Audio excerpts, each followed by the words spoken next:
திருமுக்குளம்னு ஒரு குளம் இருக்குல்ல, இன்னைக்கும் ஸ்ரீவில்லிபுத்தூர் போனால் கட்டாயம் எல்லாரும் பார்த்துட்டு வரணும். பார்த்துட்டு அதை கூடிய வரைக்கும் அதனுடைய தூய்மையை கெடுக்காம வரணும். அனந்தாழ்வான்னு ஒரு பெரிய மகான் இருந்தார். அனந்தாழ்வான்னு பெரிய மகான் இருந்தார்.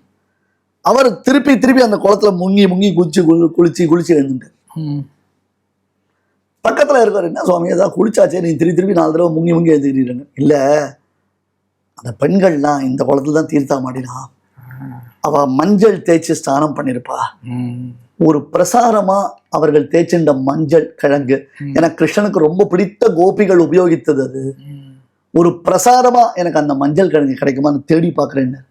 அது எத்தனை 1000 வருஷத்துக்கு முன்னாடி இவர் எப்ப, ஆனா எவ்வளவு பக்தியோட அதை எப்படி அனுபவிச்சிருக்கா பாருங்க பெரியவாள்லாம்.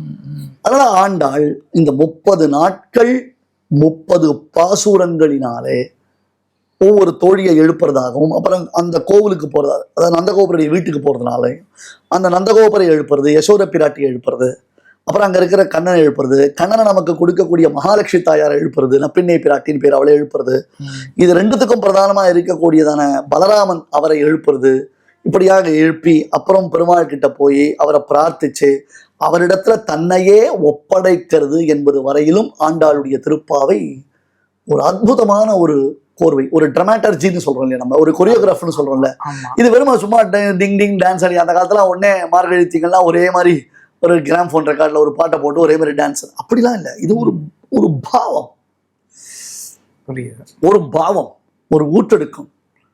இப்ப யூடியூப் தரதான் எல்லாரும் திருப்பாவை உபன்யாசம் பண்ணிட்டு இருக்கா. சரி, நல்ல விஷயம் தான், நான் அதை எதிர்க்கல. ஆனால் ஒரு இடத்துல ஒரு திருப்பாவை சொல்லப்படும் போது எல்லாரும் உட்காந்துக்கு திருப்பாவை தான் இல்லை, இந்த சமயத்துல நிறைய பேர் பாகவன் சொல்லுவா. பகவத்கீதை இந்த மாதம் தான் நான் பிறந்தது. பகவத்கீதை பிறந்த மாதமும் இது இல்லையா? அவள் கண்ணன் சொன்னது பகவத்கீதைனா, ஆண்டாள் அவள் பகவதி ஃபெமினைன் ஜெண்டர், பகவான் அதனுடைய ஃபெமினைன் ஜெண்டர் பகவதி. அவள் சொன்னது பகவதி கீதை. இதுக்கு ஒரு பெருமை இருக்கு.